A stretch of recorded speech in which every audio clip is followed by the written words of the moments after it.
Bismillahirrahmanirrahim. Assalamualaikum warahmatullahi wabarakatuh. Alhamdulillah wassalatu wassalamu ala Rasulillah wa ala alihi wa sahbihi wa mawalah wa la hawla wa la quwwata illa billahi wa ba'd. Alhamdulillah, di sore hari ini kita kembali melanjutkan kajian kita, masih membahas kitab Manhaj Taifah Al-Mansurah, dan kita masuk pada bagian ke-29, mewaspadai terhadap Taghut. Di sini pengarang beliau mengatakan tentang definisi Taghut. Taghut adalah setiap yang disembah selain daripada Allah.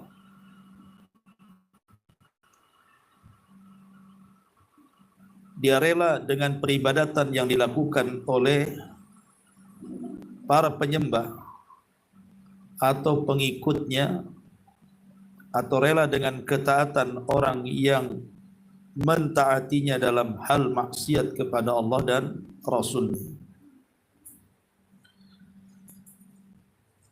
Allah mengutus para Rasul agar memerintahkan kaumnya untuk menyembah Allah dan menjauhi taghut. Allah Subhanahu wa ta'ala berfirman, "Walaqad ba'atsna fi kulli ummatir rasulan an i'budullaha wajtanibut taghut." Dan sungguh kami telah mengutus Rasul pada tiap-tiap umat ini untuk menyerukan, sembahlah Allah dan jauhi sesembahan selain daripada Allah alias taghut.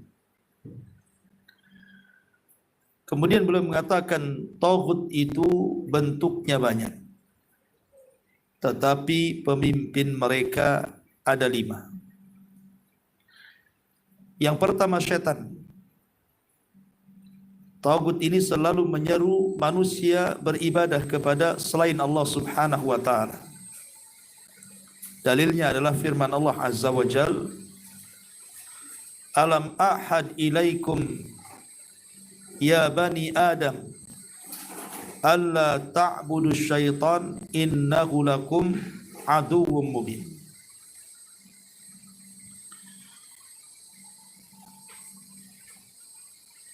Bukankah aku telah memerintahkan kepadamu, wahai bani Adam, supaya kamu tidak menyembah syaitan, iblis.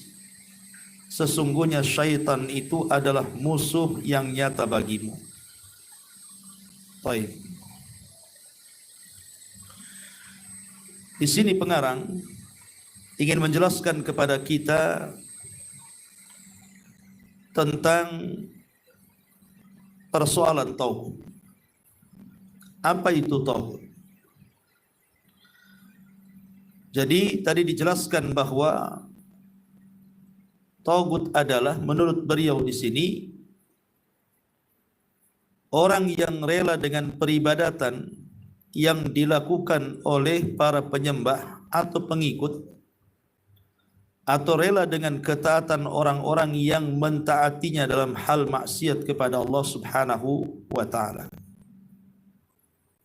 Jadi taghut itu secara umum adalah selain daripada Allah Subhanahu wa ta'ala yang diibadahi, maka itu disebut taghut.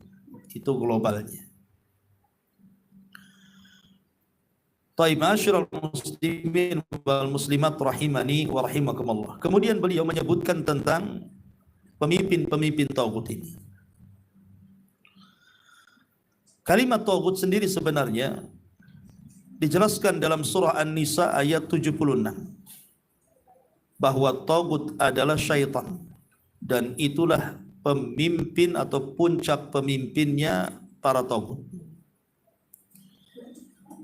Allah mengatakan dalam surah An-Nisa 76, "Alladzina amanu yuqatiluna fi sabilillah walladzina kafaru yuqatiluna fi sabili taghut faqatilu awliya asy-syaitan inna kaida syaitani kana dha'ifa. Orang-orang yang beriman berpegang di jalan Allah dan orang-orang yang kufur berpegang di jalan tauhid. Perangilah kawan-kawan setan itu.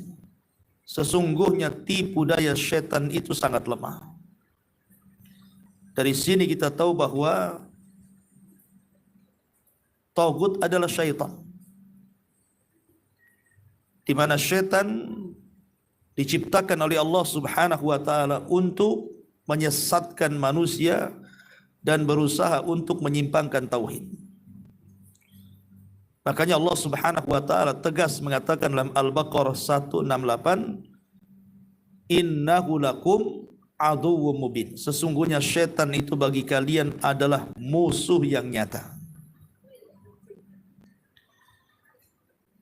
Al-Imam Qatadah rahimahullahu taala ketika menjelaskan Al-Baqarah 168, wala tattabi'u syaitan wala tattabi'u khutuwati syaitan, janganlah kalian mengikuti langkah-langkah setan karena setan adalah musuh yang nyata bagi kalian. Beliau mengatakan kullu ma'siyatin lillahi fahiya min khutuwati syaitan. Setiap maksiat kepada Allah maka itu bagian daripada langkah-langkah syaitan. Setiap maksiat kepada Allah itulah merupakan langkah-langkah syaitan. Al-Imam Ibnu Taimiyah rahimahullah ta'ala menyebutkan aslu syarri, bahwa sumber kerusakan pada manusia itu ibadatun nafsi wa syaitan. Ketika seseorang itu beribadah kepada hawa nafsunya ataupun beribadah kepada syaitan. Kenapa demikian? Wa ja'alahuma syarikaini rabbi. Karena biasanya keduanya akan menjadi sekutu bagi Allah Subhanahu wa taala. Hawa nafsu dan syaitan. Orang jauh dari Allah itu karena mengikuti hawa nafsu, bahkan sampai menuhankan hawa nafsu. Begitu juga orang jauh dari Allah itu karena akibat bisikan-bisikan syaitan. Makanya kenapa kemudian para ulama banyak menulis tentang at-tahdzir min waswasis syaitan. Kita ini disuruh untuk menghindar daripada waswas syaitan. Karena Imam Ibnul Qayyim rahimahullahu ta'ala beliau menyebutkan beberapa langkah yang sangat berbahaya, di mana ketika syaitan memberikan waswas kepada manusia itu, kata Imam Ibnul Qayyim rahimahullahu ta'ala, di antara langkah pertamanya adalah al-kufru billahi wa bidinihi. Memberikan was-was kepada kita supaya kita kufur kepada Allah dan kufur dalam agamanya. Ini jalan yang pertama yang ditempuh setan. Jadi yang paling tinggi setan itu bagaimana caranya membuat orang kufur, membuat orang murtad, membuat orang keluar dari Islam. Kalau tidak bisa kufur, maka kemudian yang kedua, al-bid'atu, melakukan bid'ah.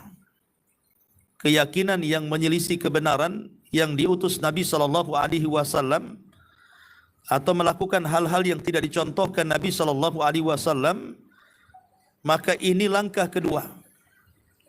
Karena ketika orang melakukan bid'ah, berarti dia telah keluar dari kebenaran.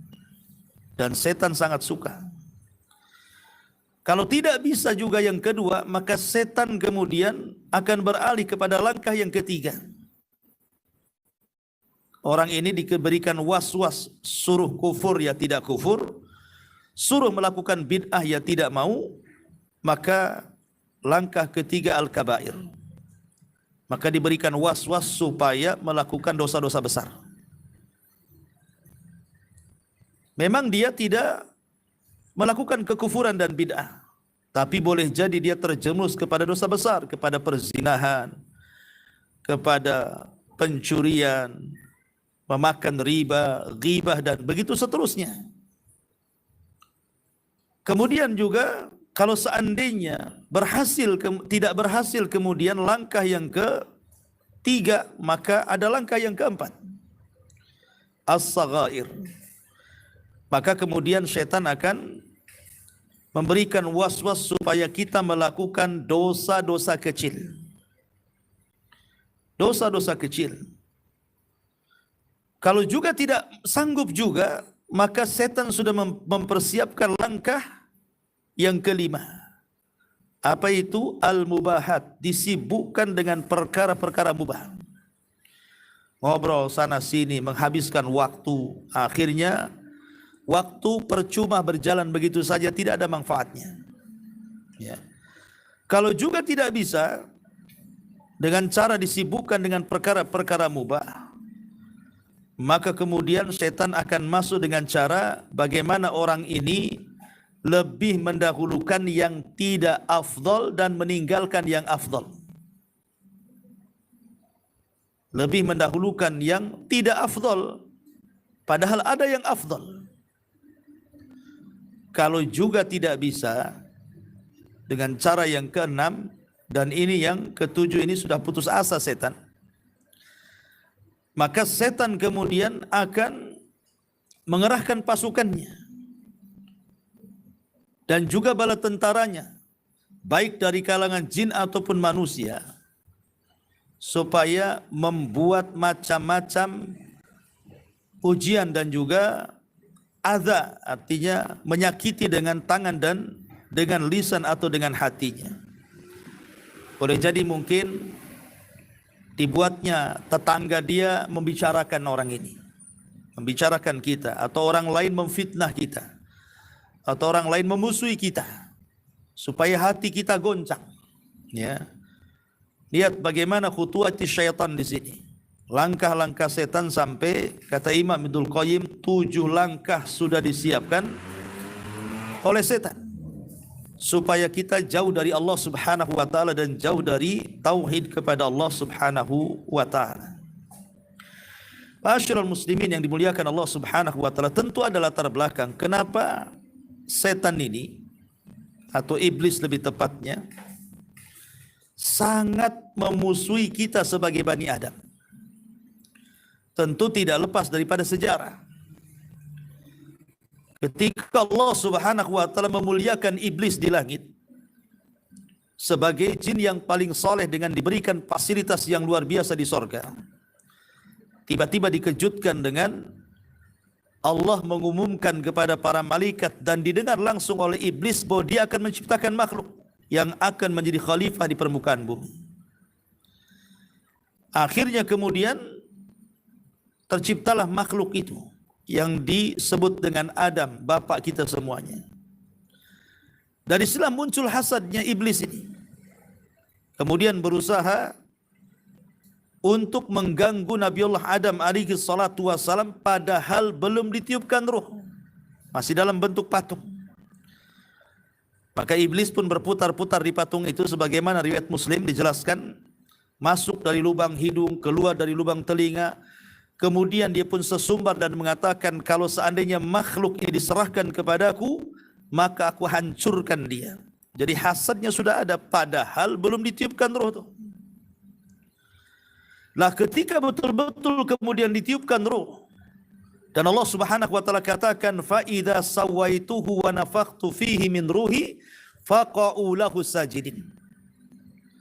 Maka apabila aku telah sempurnakan penciptaan Adam dan semata-mata aku tiupkan ruh ke dalam jasad Adam, maka sujudlah kalian semua wahai malaikat. Dari sini ada yang memahami bahwa sujudnya malaikat kepada Adam itu bukan kepada jasad, tetapi kepada ruh. Karena Allah mengatakan semata-mata ditiupkan ruh, sujudlah kalian. Karena ruh jauh lebih mulia dibandingkan jasad. Jasad akan hancur, tapi ruh tidak akan hancur. Walaupun terjadi kiamat, ruh tidak akan hancur. Karena salah satu makhluk yang akan dikekalkan saat kiamat dan tidak mengalami kehancuran adalah ruh. Makanya kemudian malaikat sujud kepada ruhnya Adam, bukan sujud ibadah ya, tapi sujud kehormatan. Sujud kehormatan, bukan sujud ibadah. Tetapi ketika para malaikat semua sujud dan iblis berada di tengah-tengah para malaikat, rupanya iblis tidak mau sujud. Kemudian Allah Subhanahu wa taala gambarkan ketidakmauan sujudnya iblis itu, aba wastakbara wa kana minal kafirin. Karena dia enggan, kemudian dia sombong dan dia termasuk makhluk yang kafir. Ketika kemudian Allah Subhanahu wa taala bertanya kepada iblis alasan kenapa dia tidak sujud, maka kemudian iblis mengatakan, ana khairum minhu khalaqtani min nari wa khalaqtahu min tin. Bagaimana aku akan sujud kepada makhluk yang lebih rendah dariku, kata iblis. Kau ciptakan dia dari tanah, sementara kau ciptakan aku dari api. Sementara api dengan cahaya itu lebih mirip dibandingkan tanah dengan cahaya. Artinya aku dekat dengan malaikat dibandingkan Adam dengan malaikat. Maka Allah Subhanahu wa taala murka karena dia tidak mau melakukan perintah. Dari sini Allah Subhanahu wa taala katakan, fakhruj minha fa innaka rajim. Keluar kau dari sorga, engkau makhluk yang terkutuk. Akhirnya kemudian Allah Subhanahu wa taala membiarkan iblis. Lah ketika kemudian iblis merasa bahwa dia tidak diapa-apakan oleh Allah Azza wa Jalla, tidak diazab, tidak disiksa gitu ya. Padahal dia sudah jelas-jelas membangkang perintah Allah Subhanahu wa taala, bukannya dia bertobat malah makin berani. Sehingga dia mengatakan, fabima aghwaytani la aqudanna lahum siratakal mustaqim thumma la'atiyannahum min baini aydihim wa min khalfihim wa an aymanihim wa an syama'ilihim wa la tajidu aktsarahum syakirin. Karena engkau sudah menyesatkanku ya Rabb. Lihat, iblis menuduh Allah menyesatkan dirinya, padahal dia yang sesat. Allah tidak pernah menyesatkan siapapun. Tapi iblis yang memilih jalur sesat, tapi dia menuduh Allah telah menyesatkannya. Dengan mengatakan, karena engkau sudah menyesatkan aku akan sesatkan mereka, Adam dan keturunannya, dari jalanmu yang lurus. Kemudian aku akan datang dari depan mereka, dari belakang mereka, arah kanan kiri mereka, dan engkau tidak akan mendapatkan kebanyakan mereka bersyukur kepadamu. Al-A'raf ayat 17, ayat 16 dan 17. Dari sini, sejak itulah kemudian iblis menanamkan permusuhan kepada Adam dan seluruh anak keturunannya. Makanya ketika Nabi SAW bicara soal bayi yang baru lahir itu kan mesti menangis. Ya. Tangisan bayi pertama kali ketika lahir itu akibat tusukan daripada setan di lambung kanannya. Tapi tidak menyakiti tusukan ini, hanya memberitakan bahwa engkau memiliki musuh. Akulah musuhmu. Jadi sejak lahir bayi itu sudah diberitahu bahwa musuhmu aku. Subhanallah, lihat. Sedemikian dengkinya iblis kepada manusia, sampai bayi yang baru lahir saja sudah dikasih tahu siapa musuhnya. Menunjukkan bahwa dendam kesumat iblis ini luar biasa terhadap Adam dan seluruh anak keturunannya. Ma'asyiral muslimin wal muslimat rahimani wa rahimakumullah. Dari sini Allah Subhanahu wa taala ingatkan, inna syaitana lakum aduwwun fattakhiduhu aduwwa. Ingat, setan itu bagi kalian musuh, maka jadikan dia musuh. Dia adalah musuh, jadikan dia musuh. Innama yad'u hizbahu liyakunu min ashabis sa'ir. Karena setan dan bala tentaranya itu hanya menginginkan kalian wahai Bani Adam supaya menjadi pengikut mereka, sama-sama masuk ke dalam neraka syair, naudzubillah. Ma'asyiral muslimat yang dimuliakan Allah Azza wa Jalla, dari sini kita tahu bahwa bagaimana dendamnya setan kepada kita. Makanya Nabi SAW ketika diutus kepada kita sebagai Nabi dan Rasul dan penutup para Nabi dan Rasul, berusaha kemudian membentengi umatnya. Bagaimana caranya umatnya itu tidak dekat-dekat dengan setan, apalagi sampai terkena waswas setan, apalagi sampai menjadi pengikut setan. Ma'asyiral muslimat yang dimuliakan Allah Azza wa Jalla. Lalu apa saja upaya Nabi SAW supaya kita tidak tergoda oleh setan itu?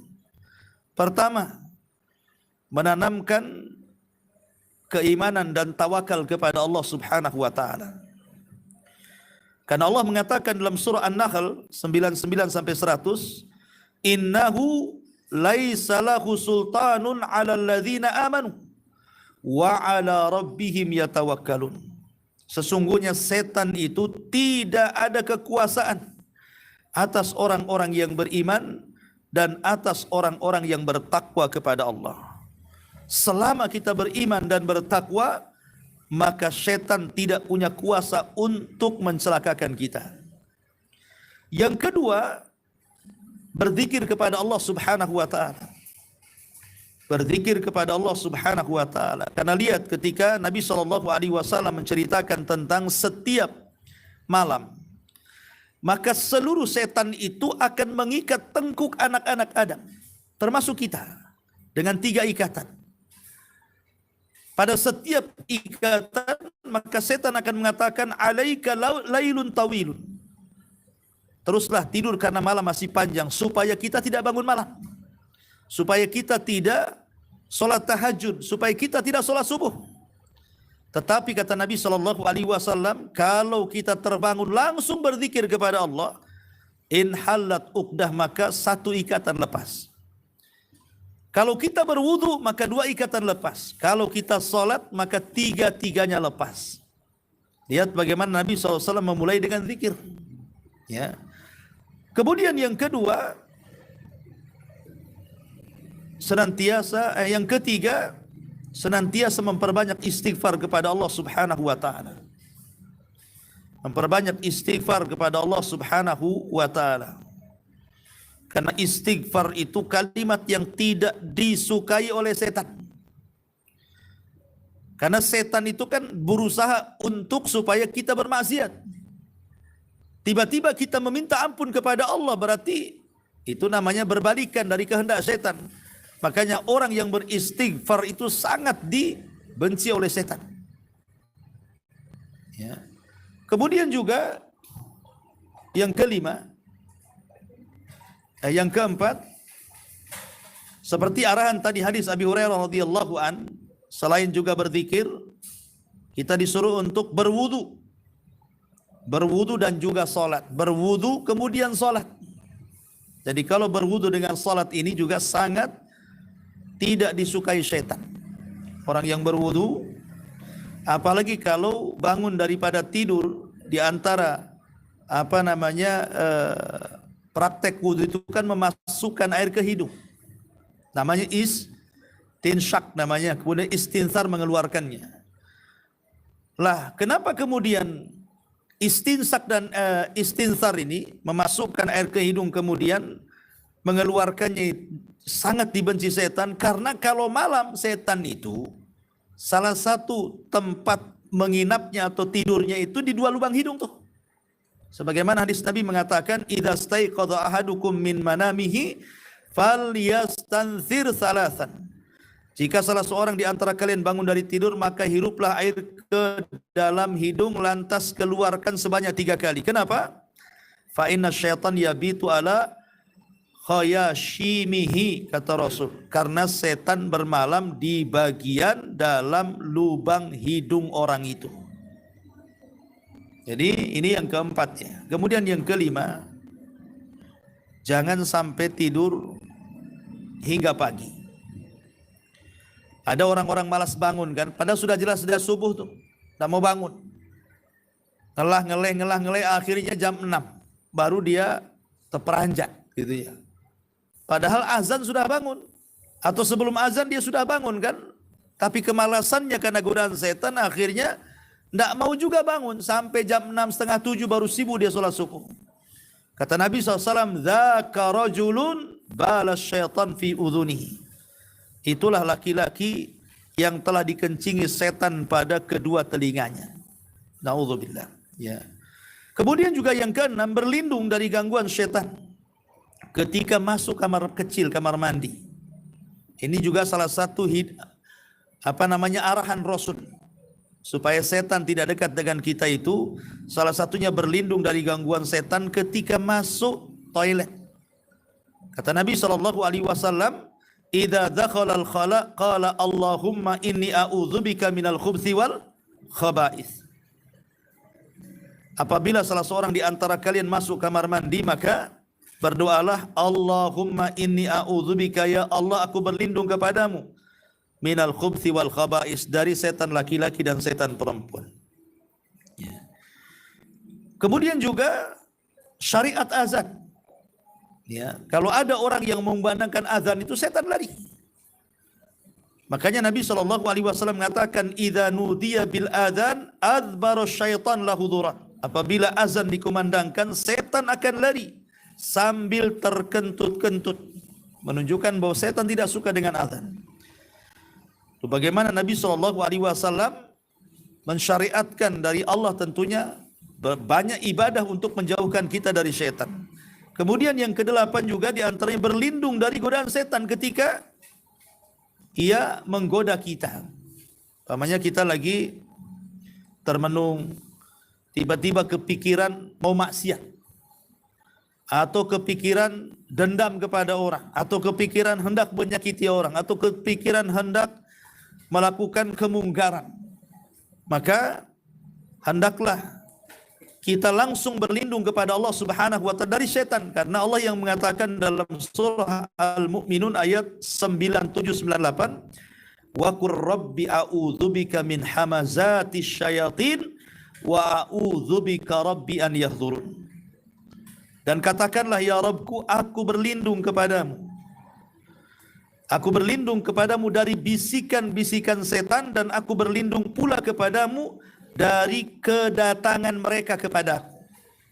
Jadi kalau mereka sudah hadir kemudian membuat was-was kita hendak maksiat, langsung kita berlindung kepada Allah dari godaan setan yang hadir. Kemudian yang kesembilan, juga meminta perlindungan kepada Allah dari setan dengan sifatnya. Di mana sifat setan kan macam-macam, sebagaimana hadis Rasul mengatakan, innahu kana yata'awwad minasyaitan min hamzihi wa nafthihi wa nafkhihi. Nabi SAW meminta perlindungan kepada Allah dari kegilaan setan, dari syair-syair setan, dan dari sifat-sifat kesombongan setan. Kita berlindung kepada Allah dari tiga sifat setan ini: kegilaan, ya, kemudian syair, dan sifat kesombongannya. Masyarul muslimat yang dimuliakan Allah Subhanahu wa taala. Kemudian juga yang ke-10, berusaha membaca ta'awud ketika membaca Quran. Karena Allah yang mengatakan dalam surah An-Nahl 98, fa idza qara'tal Qur'ana fasta'idz billahi minasyaitonir rajim. Apabila kamu membaca Quran, hendaklah meminta perlindungan kepada Allah dari setan yang terkutuk. Kemudian yang ke-11, meludah ke kiri untuk menolak setan dalam solat. Jadi kalau kita sedang solat, tiba-tiba kok tidak khusyuk, ngelantur kemana-mana, berarti setan sedang mengganggunya. Maka kita disuruh untuk meludah, berta'awud, kemudian meludah ke arah kiri 3 kali. Kemudian yang ke-12, jangan menoleh saat solat. Jangan menoleh saat solat, karena tolehan dalam solat itu bagian daripada curian setan. Kita sedang dicuri tuh, dicuri kehusyuannya maksudnya.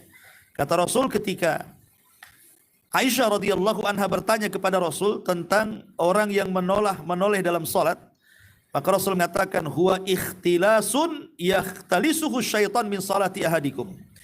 Dia adalah copetan yang dicopet oleh setan dari solat salah seorang di antara kalian. Maksudnya dicopet di sini, dicopet kekhusyuannya, dan sengaja supaya tidak khusyuk kan? Ya. Kemudian yang ke-13, tidak boleh melewati orang solat. Lihat, Nabi SAW sampai memberikan arahan kepada kita, tidak boleh melewati orang yang sedang solat. Karena Rasul mengatakan, idza marra baina yaday ahadikum syai'un wa huwa yusalli falyamna'hu fa in aba falyamna'hu fa in aba falyuqatilhu fa innama huwa syaitan, kata Rasul. Jika ada yang lewat di hadapan salah seorang dari kalian yang sedang salat, cegahlah. Jika ia enggan, cegahlah lagi. Jika ia masih enggan, cegahlah dengan lebih keras, karena sejatinya dia adalah syaitan. Ya. Kemudian juga yang ke-14, dianjurkan sujud tilawah. Kenapa dianjurkan sujud tilawah itu? Karena syaitan itu paling tidak suka dengan orang sujud. Makanya disebutkan dalam hadis Abu Hurairah radhiyallahu an, "Idza qara'a ibnu Adam as-sajdata fasajad." Jika anak Adam membaca ayat sajdah lalu dia sujud, i'tazala syaitan yabki, maka setan akan menjauh kemudian menangis. Yaqulu ya wailahu, umir ibnu Adam bisujud fasajada falahul jannah wa umirtu bisujud fa abaitu faliyadnar. Celaka aku, kata setan.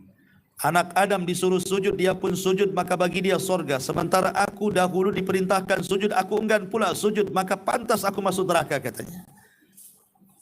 Kemudian yang ke-15, ya, sujud sahwi. Sujud sahwi pun dalam rangka menghilangkan keraguan-raguan setan tuh.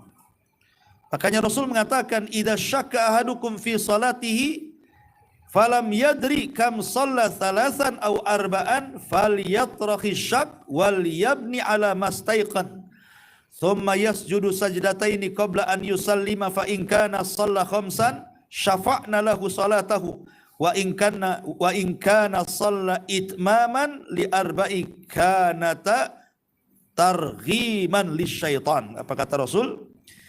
Apabila salah seorang dari kalian ragu dalam solatnya, kemudian tidak mengetahui berapa rakaat, 3kah 4kah, hendaklah dia membuang keraguan dan ambil yang yakin. Kemudian sujudlah 2 kali sebelum salam.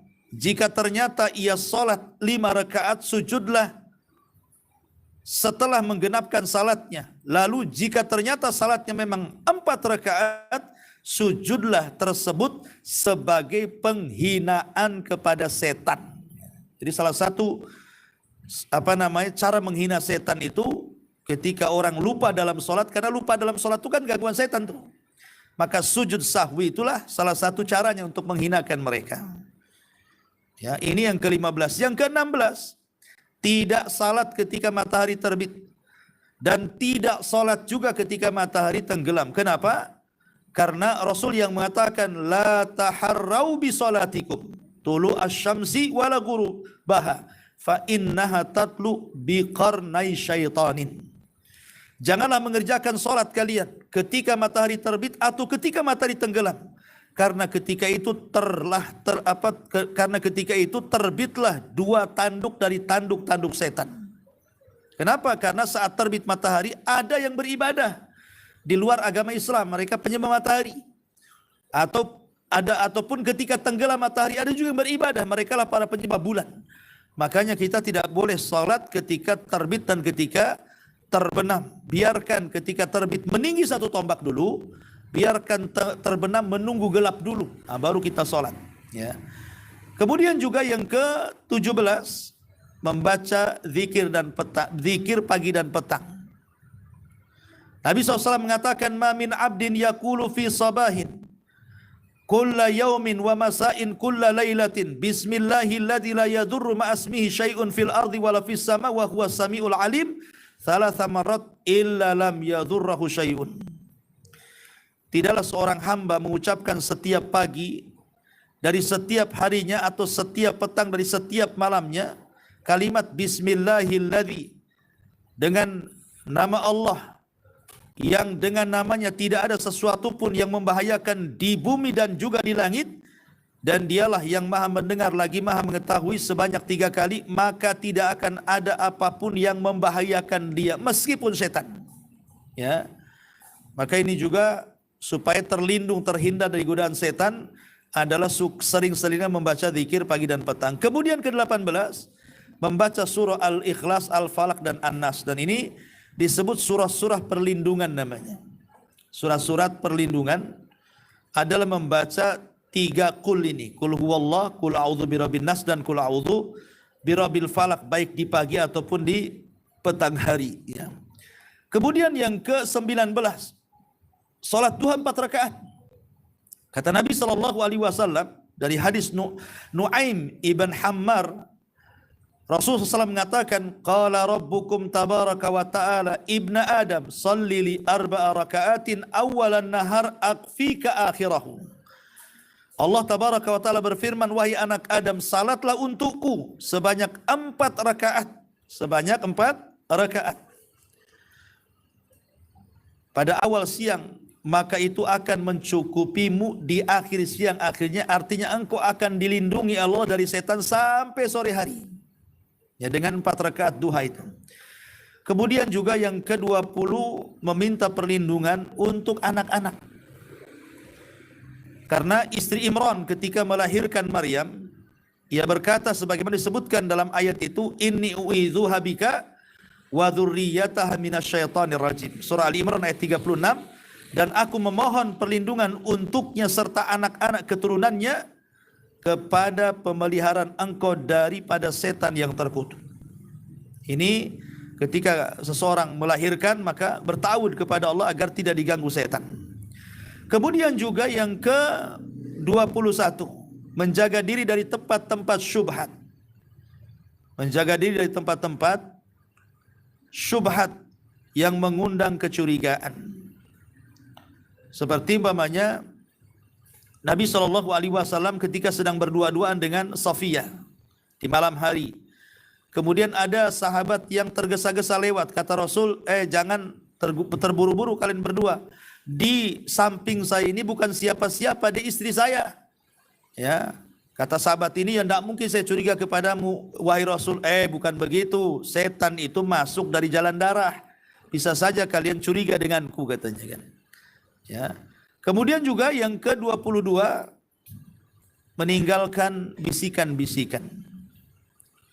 Tidak boleh seseorang yang bertiga, berdua berbisik-bisik, satu pula pendengar yang tidak jelas bahasanya. Nanti bisa setan masuk dalam hatinya, jangan-jangan dia sedang membicarakan saya tuh, katanya. Karena Rasul mengatakan juga, idza kuntum salasatan fala yatanajatsnani dzuna sahibihima fa inna dzalika yuhzin.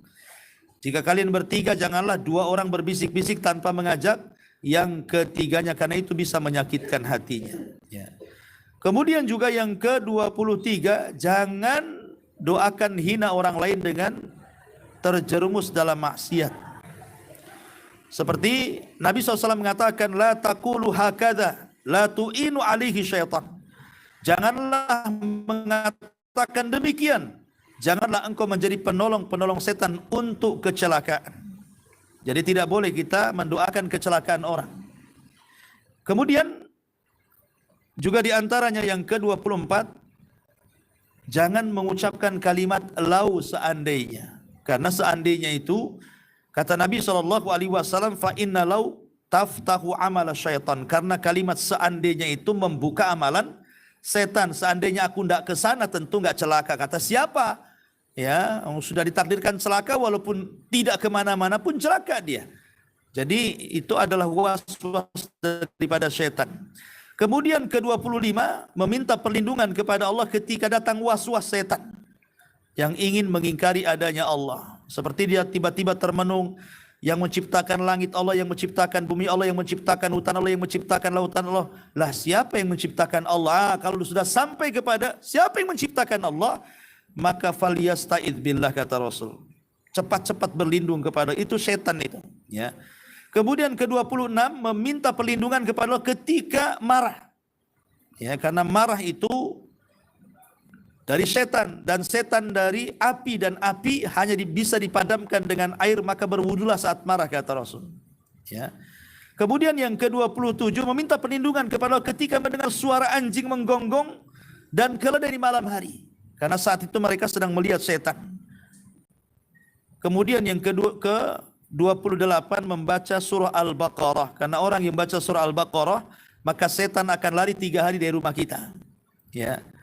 Kemudian ke-29, menyebut nama Allah ketika masuk rumah dan juga ketika makan. Baca basmalah ketika masuk, bismillah, assalamualaikum. Ketika makan juga bismillah, sebab Kalau kita tidak membaca basmalah ketika masuk dan ketika makan, maka setan malam-malam akan menginap di rumah kita sampai pagi. Begitu hadisnya. Kemudian ke-30, membaca zikir ketika mampir di sebuah tempat yang menyeramkan. Atau umpamanya ibu lewat di mana, kemudian kok kayaknya serem gitu ya. Atau baru beli rumah kok serem, atau mau ngontrak rumah kok serem. Nah, maka Rasul mengatakan, bacalah a'udzu bikalimatillahi tammati min syarri ma khalaq. Kemudian ke-31 mengucapkan zikir ketika kendaraan tergelincir. Ya, umpamanya kita naik mobil kok oleng mobilnya ya. Ataupun umpamanya tiba-tiba bannya masalah. Pokoknya ada masalah lah dengan kendaraan ketika berkendaraan itu, maka berzikirlah kepada Allah Subhanahu wa taala. Karena dahulu ada kisah dari Abul Malih, dari seorang seseorang yang tidak disebut namanya. Dia berkata, aku pernah dibonceng Nabi, lalu tunggangan yang kami naikkan tergelincir. Ya. Kemudian aku pun mengatakan, celaka setan katanya. Tapi Nabi mengatakan, la taqul ta'isa syaitan. Jangan engkau ucapkan celaka setan. Ya. Idza qulta dzalik ta'azama. Karena jika engkau mengucapkan yang demikian itu, setan akan semakin besar hatta yakuna mithlal bait, seperti rumah besar. Wa yaqul bi quwwati. Tetapi setan akan mengatakan, itulah lihat gara-gara kekuatanku maka kemudian unta itu tergelincir. Tetapi kata Rasul, katakan bismillah. Fa innaka idza qulta dzalik tasaghara hatta yakuna mithla dzubab. Tapi ucapkanlah bismillah. Jika engkau mengatakan seperti itu, setan akan semakin kecil sampai-sampai dia akan seperti seekor lalat. Jadi kalau kita sedang naik kendaraan, kemudian ada masa dengan kendaraan, langsung baca basmalah dan berzikir kepada Allah Subhanahu wa taala. Kemudian ke-32, menahan mulut ketika menguap. Karena itu dari syaitan. Ya, menguap itu dari setan, makanya ditahan. Kata Rasulullah SAW, at-tatha'ub minasyaitan. Menguap itu dari syaitan. Fa idza tatha'aba ahadukum falyaruddahu mastata'a. Apabila salah seorang menguap, maka tahan semampu dia. Kemudian ke-33, meninggalkan khalwat dengan lain jenis. Laki-laki dengan perempuan berdua-duaan, karena yang ketiganya pasti setan. Kemudian ke-34, membaca doa ketika berhubungan intim. Ya, Allahumma jannibna syaitan wa jannibi syaitan ma razaqtana. Ya. Kemudian ke-35, membaca 2 ayat terakhir dari surah Al-Baqarah. 2 ayat terakhir dari surah Al-Baqarah itu juga bisa melindungi kita dari gangguan syaitan. Kemudian ke-36, membaca surah Al-Ikhlas, Al-Falaq dan ayat kursi sebelum tidur. Ya, Al-Ikhlas, Al-Falaq, An-Nas dan ayat kursi sebelum tidur. Kata Nabi SAW, idza kana akhadha majjahu nafatha fi yadayhi wa qara'a bil muawwidataini wa masaha bihi majasadahu. Rasul apabila hendak tidur, beliau membaca Qul a'udzu birabbil falaq dan Qul a'udzu birabbin nas, kemudian mengusap semua badannya. Dalam riwayat Qul a'udzu birabbil falaq, Qul a'udzu birabbin nas dan Qul huwallahu ahad. Ya, dalam riwayat juga Rasul membaca ayat kursi. Kemudian ke-37, menjaga diri saat mimpi. Dengan cara apa? Berlindung kepada Allah ketika mimpi buruk, kemudian meludah 3 kali ke samping kiri. Kemudian juga ke-38, meminta perlindungan dari dikuasai setan ketika akan meninggal dunia. Dan ini penting, ya kan? Ya, jadi ketika kita sakit parah, mintalah terus kepada Allah, jangan sampai kemudian setan menguasai kita sehingga kita su'ul khatimah dan tidak mengucapkan kalimat la ilaha illallah. Kemudian ke-39, mengikuti petunjuk Nabi SAW. Dan yang terakhir ke-40, menahan pandangan, tidak banyak bicara, tidak banyak makan, dan kurangi banyak bergaul dengan manusia, karena itu semua adalah syahwat daripada syaitan. Lihat bagaimana sampai-sampai Nabi itu memberikan banyak petunjuk, 40 lebih sebenarnya, supaya kita ini dijauhkan daripada syaitan, karena syaitan adalah taghut yang menjadikan kita menyembah kepada selain Allah Subhanahu wa taala, bahkan menjadikan setan sesembahan kita. Wallahu alam. Sampai di sini, ini yang bisa sampaikan. Taib, sebelum saya tutup, silahkan kalau ada bertanya. Iya, iya.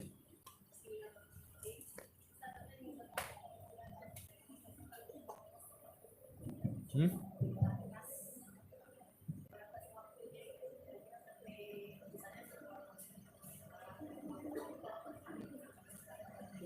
Batas waktu zikir pagi petang. Oh, iya, kalau batas waktu pagi, ya mulai subuh. Ya, subuh sampai waktu duha, sampai terbit matahari. Ya kan? Kalau zikir petang itu bisa ba'da asar atau ba'da maghrib sampai isya. Nah, itu sudah bisa zikir pagi petang. Ya, wallahu a'lam.